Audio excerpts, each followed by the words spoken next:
Hello everyone, मैं पूजा स्वागत करती हूँ आपका आपके अपने YouTube channel the exam tutor में। फ्रेंड्स, आज की इस वीडियो में हम करने वाले हैं आरआरबी एनटीपीसी के एग्ज़ाम के लिए बहुत ही इंपॉर्टेंट क्वेश्चन आंसर्स को। और इस वीडियो में आपको वही क्वेश्चंस मिलेंगे जो कि या तो प्रीवियस ईयर में एग्ज़ाम में पूछे जा चुके हैं या फिर जिनके एग्ज़ाम में पूछे जाने की संभावना काफ़ी ज़्यादा है। और फ्रेंड्स, इस वीडियो में मैंने सभी क्वेश्चन सेलेक्टेड और इम्पोर्टेंट लिए हैं। अगर आप किसी भी एग्ज़ाम की तैयारी करते हैं तो ये वीडियो आपके लिए काफ़ी हेल्पफुल रहने वाला है। तो वीडियो में एंड तक ज़रूर बने रहिएगा। तो चलिए बिना देरी करते हुए बढ़ते हैं अपने क्वेश्चन आंसर्स की ओर, जिसमें हमारा फर्स्ट क्वेश्चन है the process when the computer is switched on and the operating system gets loaded from hard disk to main memory is called. वह प्रक्रिया जब कंप्यूटर चालू होता है और ऑपरेटिंग सिस्टम हार्ड डिस्क से मुख्य मेमोरी में लोड हो जाता है, वो प्रोसेस क्या कहलाती है। तो देखिए फ्रेंड्स, जब हम अपने कंप्यूटर को चालू करते हैं और जो ऑपरेटिंग सिस्टम है, ये ऑपरेटिंग सिस्टम हार्ड डिस्क से मुख्य मेमोरी में लोड हो जाता है, ये प्रोसेस जो है ये कहलाती है बूटिंग। क्या कहलाती है? बूटिंग। बूटिंग को जो है बूट लोडर भी कहा जाता है। ये एक तरीके का प्रोग्राम होता है जिसका काम बड़े प्रोग्राम को लोड करना होता है, जैसे कि ऑपरेटिंग सिस्टम करता है। तो याद रखिएगा, इस क्वेश्चन का आंसर हो जाएगा हमारा ऑप्शन ए, बूटिंग। नेक्स्ट क्वेश्चन की तरफ बढ़ते हैं। नेक्स्ट क्वेश्चन है हमारा who was the first president of the Indian national Congress. भारतीय राष्ट्रीय कांग्रेस के प्रथम अध्यक्ष कौन थे। तो देखिए फ्रेंड्स, भारतीय राष्ट्रीय कांग्रेस या इंडियन नेशनल कांग्रेस की जो स्थापना हुई थी, ये हुई थी 1885 में। और किसके द्वारा की गई थी? तो A.O. ह्यूम के द्वारा या फिर एलन ऑक्टेवियन ह्यूम के द्वारा जो है भारतीय राष्ट्रीय कांग्रेस की स्थापना की गई थी। इसका पहला अधिवेशन कब हुआ था? तो 1885 में ही इसका पहला अधिवेशन हुआ था। और कहाँ पर हुआ था? तो बम्बई में इसका पहला अधिवेशन हुआ था। और किसके द्वारा इसकी अध्यक्षता की गई थी? तो व्योमेश चंद्र बनर्जी। व्योमेश चंद्र बनर्जी ने जो है भारतीय राष्ट्रीय कांग्रेस के पहले अधिवेशन की अध्यक्षता की थी। दूसरा अधिवेशन पूछता है एग्जाम में, तो दूसरा अधिवेशन जो है ये 1886 में कलकत्ता में हुआ था। और इसकी अध्यक्षता किसके द्वारा की गई थी? तो दादा भाई नौरोजी के द्वारा जो है दूसरे अधिवेशन की अध्यक्षता की गई थी। तीसरा अधिवेशन 1887 में हुआ था। 1887 में कहाँ पर हुआ? तो मद्रास में जो है तीसरा अधिवेशन हुआ था भारतीय राष्ट्रीय कांग्रेस का। और इसकी अध्यक्षता की गई थी बदरुद्दीन तैयब जी के द्वारा। बदरुद्दीन तैयब जी के द्वारा। और दूसरे की दादा भाई नौरोजी। मैं लिख देती हूँ यहाँ पर, दादा भाई नौरोजी के द्वारा जो है दूसरे अधिवेशन की अध्यक्षता की गई थी। तीसरे अधिवेशन की अध्यक्षता बदरुद्दीन तैयब जी के द्वारा। और पहले अधिवेशन की अध्यक्षता की गई थी व्योमेश चंद्र बनर्जी। तो इस क्वेश्चन का आंसर हमारा हो जाएगा option A, Womesh Chandra Banerjee. Next question की तरफ बढ़ते हैं। नेक्स्ट क्वेश्चन है हमारा the Mughal empire was founded by. Mughal साम्राज्य की स्थापना किसके द्वारा की गई थी? तो देखिए, मुगल साम्राज्य की स्थापना की गई थी बाबर के द्वारा। बाबर का जो पूरा नाम था ये था जहीरुद्दीन मोहम्मद उर्फ बाबर। याद रखिएगा, जहीरुद्दीन मोहम्मद उर्फ बाबर जो है इनका पूरा नाम था। और बाबर ने जो है मुगल एम्पायर की स्थापना की थी। और इसने 1526 में जो है दिल्ली के सुल्तान इब्राहिम लोदी को हराकर जो है भारत में मुगल साम्राज्य की नींव रखी थी। तो इस क्वेश्चन का आंसर हो जाएगा हमारा option A, Babur. Next question देख लेते हैं। नेक्स्ट क्वेश्चन है हमारा the oldest oil field in Asia is located in. Asia का सबसे पुराना तेल क्षेत्र स्थित है। तो देखिए, एशिया का सबसे पुराना तेल क्षेत्र पूछा है तो असम का डिगबोई शहर जो है, या इसको ऑयल सिटी के नाम से भी जाना जाता है। असम का डिगबोई शहर जो है इसे ऑयल सिटी के नाम से भी जाना जाता है। और इसमें 19वीं शताब्दी में जो है यहाँ पर तेल की खोज की गई थी। तो एशिया का पुराना तेल क्षेत्र माना जाता है असम में जो डिगबोई शहर है उसको। याद रखिएगा, इस क्वेश्चन का आंसर हो जाएगा हमारा option B, Assam. Next question देख लेते हैं। नेक्स्ट क्वेश्चन है हमारा which of the following is false, sound waves are. निम्नलिखित में से कौन सा असत्य है? ध्वनि तरंगे कैसी तरंगे हैं? तो देखिए, इसमें असत्य पूछा है। याद रखिएगा, क्वेश्चन को ध्यान से पढ़िएगा। एग्जाम में सत्य पूछा है या असत्य पूछा है। तो देखिए, इसमें पूछा है साउंड वेव्स। देखिए, जो हमारी साउंड वेव्स होती हैं ये कैसी वेव्स होती हैं? ये मैकेनिकल वेव्स होती हैं। कैसी? मैकेनिकल वेव्स या यांत्रिक इनको कहा जाता है। यांत्रिक वेव्स। और जो मैकेनिकल वेव्स होती हैं इनको चलने के लिए किसी ना किसी मीडियम की ज़रूरत होती है, एयर, वाटर या फिर कोई भी सॉलिड, ये सब में चल सकती हैं, यानी कि सब में ट्रांसपोर्ट हो सकती हैं। लेकिन जो हमारी इलेक्ट्रोमैग्नेटिक वेव्स हैं, इलेक्ट्रोमैग्नेटिक वेव्स, इनको ट्रांसपोर्ट करने के लिए, अपनी एनर्जी को ट्रांसपोर्ट करने के लिए किसी भी मीडियम की आवश्यकता नहीं होती है। तो याद रखिएगा, इलेक्ट्रोमैग्नेटिक वेव्स को क्या कहा जाता है? विद्युत चुंबकीय तरंगे कहा जाता है। और मैंने बताया कि साउंड वेव्स कैसी होती हैं? मैकेनिकल वेव्स होती हैं, इलेक्ट्रोमैग्नेटिक तो हो ही नहीं सकता। तो याद रखिएगा, इस क्वेश्चन का आंसर हो जाएगा हमारा ऑप्शन सी, विद्युत चुंबकीय या फिर इलेक्ट्रोमैग्नेटिक वेव्स। असत्य पूछा है, असत्य ही हो जाएगा ऑप्शन सी। एक चीज़ और याद रखिएगा, जो साउंड वेव्स होती हैं ये वैक्यूम में ट्रांसपोर्ट नहीं की जा सकती, यानी कि निर्वात में ये नहीं चल सकती हैं, राइट। तो इस क्वेश्चन का आंसर हो जाएगा हमारा ऑप्शन सी, विद्युत चुंबकीय। नेक्स्ट क्वेश्चन देख लेते हैं। नेक्स्ट क्वेश्चन है हमारा, how many bones does a newborn human baby have? एक नवजात शिशु में कितनी हड्डियां होती हैं?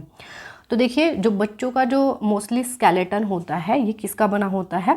कार्टिलेज का बना होता है, कार्टिलेज का बना होता है। और जो न्यू बोर्न बेबी होता है उसमें जो बोन्स की नंबर होता है, बोन्स का नंबर वो होता है 305। और इसके बाद जैसे जैसे बच्चा बड़ा होता है तो जो कार्टिलेज है वो बोन्स में कन्वर्ट हो जाता है और कुछ कार्टिलेज फ्यूज़ हो जाते हैं।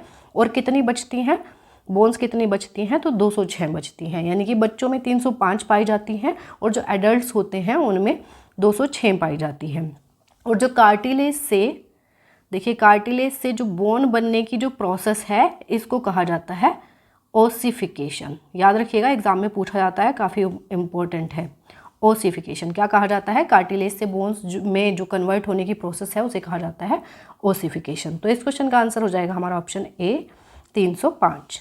नेक्स्ट क्वेश्चन की तरफ बढ़ते हैं। नेक्स्ट क्वेश्चन है हमारा, which of the following coloured light has the lowest frequency? निम्नलिखित में से किस रंगीन प्रकाश की आवृत्ति सबसे कम होती है? तो देखिए, हम सभी जानते हैं कि जो लाल रंग होता है इसकी आवृत्ति सबसे कम होती है और इसीलिए ये सबसे ज़्यादा चमकता भी है। आपने देखा भी होगा, जो होर्डिंग्स लगाए जाते हैं, या आपने देखा होगा हॉस्पिटल के लिए जब रास्तों में प्लस का साइन लगाया जाता है कि आगे हॉस्पिटल है, तो वो सब किस रंग में लगाए जाते हैं या बनाए जाते हैं? वो लाल रंग से बनाए जाते हैं, क्योंकि वो दूर से ही चमकता है और ये काफ़ी चमकीला भी होता है, क्योंकि इसकी जो फ्रीक्वेंसी है वो लोएस्ट होती है। तो याद रखिएगा, इस क्वेश्चन का आंसर हो जाएगा हमारा ऑप्शन सी, लाल रंग। नेक्स्ट क्वेश्चन देख लेते हैं। नेक्स्ट क्वेश्चन है हमारा, the only non metal which is liquid at room temperature is? एकमात्र अधातु जो कमरे के तापमान पर तरल है वह कौन सी है? तो देखिए, ओनली नॉन मेटल पूछा है जो कि लिक्विड रहती है रूम टेम्परेचर पर, तो वो हो जाएगा हमारा ब्रोमीन। आंसर हो जाएगा option B, bromine. Next question देख लेते हैं। नेक्स्ट क्वेश्चन है हमारा, Manch is a folk dance from? Manch एक लोक नृत्य है। मांच पूछा है कि ये किस स्टेट से रिलेटेड है? तो देखिए, मांच जो है ये लोक नृत्य है मध्य प्रदेश का। कहाँ का है? मध्य प्रदेश का। मध्य प्रदेश के और भी बहुत सारे फोक डांसेस हैं जो कि एग्जाम में पूछे जाते हैं, उनको मैं एक बार लिख देती हूँ, आप याद रखिएगा। तो देखिए, ज्वारा नृत्य, ज्वारा नृत्य जो है ये भी मध्य प्रदेश का है, काफ़ी पूछा जाता है। भगोरिया नृत्य, भगोरिया नृत्य। एक है ग्रीडा, ग्रीडा नृत्य। कर्मा नृत्य, कर्मा नृत्य भी मध्य प्रदेश में मनाया जाता है। और मटकी नृत्य, मटकी नृत्य जो है ये भी मध्य प्रदेश में मनाया जाता है। एक है फूलपाती, ये एग्जाम में पूछा भी गया है, फूलपाती नृत्य, याद रखिएगा, काफ़ी इम्पोर्टेंट है। और एक है ककसार, ककसार नृत्य। तो ये सारे नृत्य जो हैं ये मध्य प्रदेश से रिलेटेड है, याद रखिएगा, काफ़ी इंपॉर्टेंट है क्योंकि पूछे जाते हैं एग्जाम में। तो इस क्वेश्चन का आंसर हो जाएगा हमारा Madhya Pradesh, option D. Next question देख लेते हैं। नेक्स्ट क्वेश्चन है हमारा, according to the constitution the ratio between the length and the breadth of the national tricolour should be? संविधान के अनुसार भारतीय राष्ट्रीय तिरंगे की लंबाई और चौड़ाई का अनुपात कितना होना चाहिए? तो ये तो हम सभी जानते हैं कि संविधान के अनुसार जो राष्ट्रीय तिरंगा है हमारा, इसकी लंबाई और चौड़ाई का अनुपात कितना होना चाहिए? तो 3:2 होना चाहिए। इस क्वेश्चन का आंसर हो जाएगा हमारा ऑप्शन ए 3:2।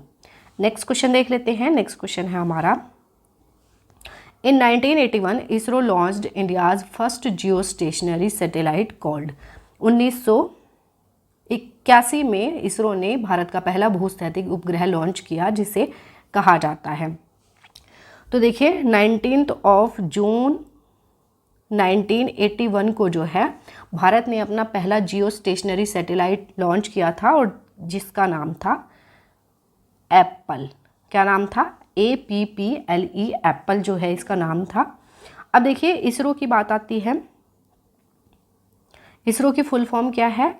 तो Indian space research organisation. Indian space research organisation जो है इसकी पूरी फुल फॉर्म है। और इसकी जो स्थापना है ये कब की गई थी? तो 15 अगस्त 1969 में जो है इसकी स्थापना की गई थी। और इससे पहले एक और ऑर्गेनाइजेशन थी जिसका नाम था भारतीय राष्ट्रीय अंतरिक्ष अनुसंधान समिति। क्या नाम था?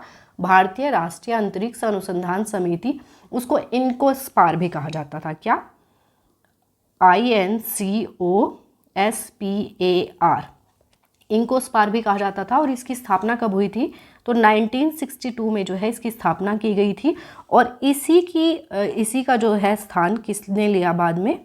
तो इसरो ने जो है इसी का स्थान लिया था, इनकोस्पार का, जिसकी स्थापना हुई थी 1962 में। और उसके बाद 1969 में जो है इसरो की स्थापना की गई थी। याद रखिएगा। तो इस क्वेश्चन का आंसर हमारा हो जाएगा option B Apple. Next question देख लेते हैं। नेक्स्ट क्वेश्चन है हमारा, Which of the following was the first antibiotic discovered by Alexander Fleming in 1928? 1928 में अलेक्जेंडर फ्लेमिंग द्वारा खोजा गया पहला एंटीबायोटिक निम्नलिखित में से कौन सा था? तो देखिए 1928 में जो है अलेक्जेंडर फ्लेमिंग ने एक एंटीबायोटिक की खोज की थी। और क्या नाम था उसका? तो उसका नाम था पेनिसिलिन। और ये किससे खोजी गई थी? तो याद रखिएगा ये भी पेनिसिलियम नोटेटम मोल्ड से जो है इसकी खोज की गई थी। क्या नाम है? पेनिसिलियम नोटेटम मोल्ड से जो है 1928 में अलेक्जेंडर फ्लेमिंग ने जो है एक एंटीबायोटिक की खोज की थी, पेनिसिलिन की। याद रखिएगा। इस क्वेश्चन का आंसर हो जाएगा हमारा option A penicillin. Next question देख लेते हैं। नेक्स्ट क्वेश्चन है हमारा, where is white desert is located? सफ़ेद रेगिस्तान कहाँ पर स्थित है? तो देखिए गुजरात का जो रन का कच्छ है इसमें वाइट सॉल्टी डेजर्ट जो है ये इसके लिए काफ़ी फेमस है। और ये वर्ल्ड का लार्जेस्ट सॉल्ट डेजर्ट है। इसे वाइट डेजर्ट के नाम से भी जाना जाता है। किस नाम से? वाइट डेजर्ट या फिर सफ़ेद रेगिस्तान के नाम से भी जाना जाता है। और ये कहाँ पर स्थित है? तो ये है गुजरात में, गुजरात के रन के कच्छ में। तो आंसर हो जाएगा हमारा ऑप्शन ए गुजरात। नेक्स्ट क्वेश्चन देख लेते हैं। नेक्स्ट क्वेश्चन है हमारा, Which of the following acts under the Indian Constitution is described by Article 21A? भारतीय संविधान के अंतर्गत निम्नलिखित में से कौन सा अधिनियम अनुच्छेद 21A द्वारा वर्णित है? तो देखिए इसमें पूछा है भारतीय संविधान का जो अनुच्छेद 21A है उसमें क्या दिया गया है? तो भारतीय संविधान के अनुच्छेद 21A में दिया गया है शिक्षा का अधिकार। यानी कि 6 से 14 वर्ष के बच्चों के लिए फ्री और कंपलसरी एजुकेशन का प्रावधान कौन सा अनुच्छेद करता है? तो वो करता है अनुच्छेद 21A। तो याद रखिएगा। इस क्वेश्चन का आंसर हो जाएगा हमारा ऑप्शन ए शिक्षा का अधिकार। नेक्स्ट क्वेश्चन देख लेते हैं। नेक्स्ट क्वेश्चन है हमारा, which of the following monuments build by Mohammed Quli Qutub Shah is said to be build to commemorate the eradication of plague? Mohammed Quli Qutub Shah द्वारा निर्मित निम्नलिखित में से कौन सा स्मारक प्लेग के उन्मूलन की स्मृति में बनाया गया माना जाता है?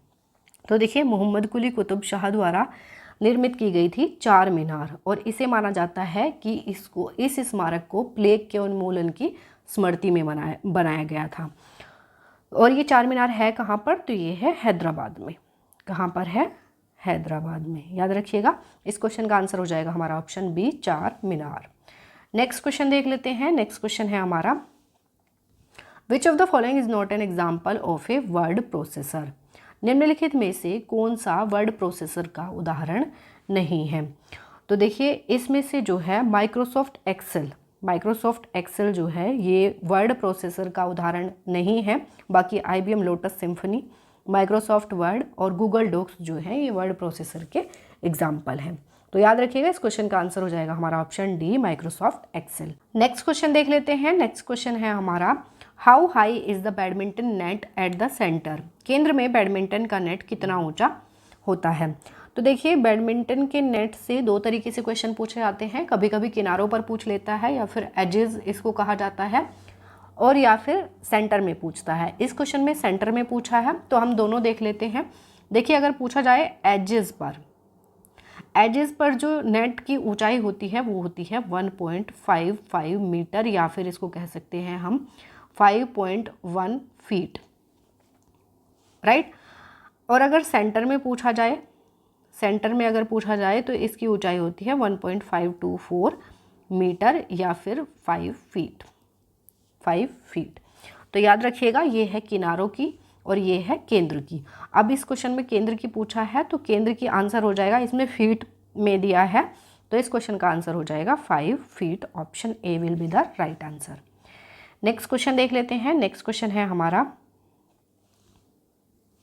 The operating system Unix is the trademark of? Operating system Unix किसका ट्रेडमार्क है? तो देखिए ऑपरेटिंग सिस्टम जो यूनिक्स है ये है बेल लैबोरेटरीज का ट्रेडमार्क। किसका? बेल लैबोरेटरीज का। तो आंसर हो जाएगा हमारा option B, Bell laboratories.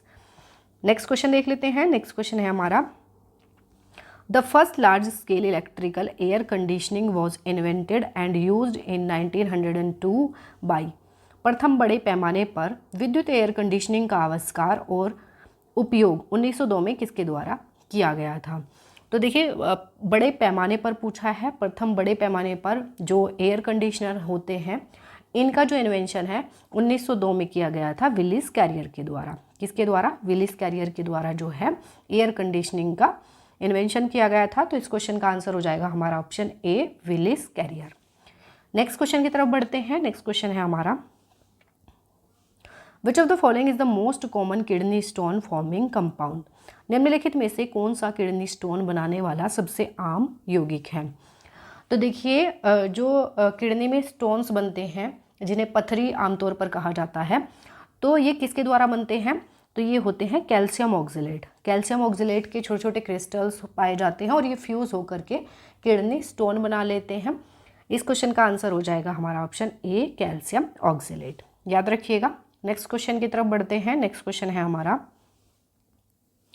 The father of Indian space programme is? भारतीय अंतरिक्ष कार्यक्रम के जनक कौन हैं?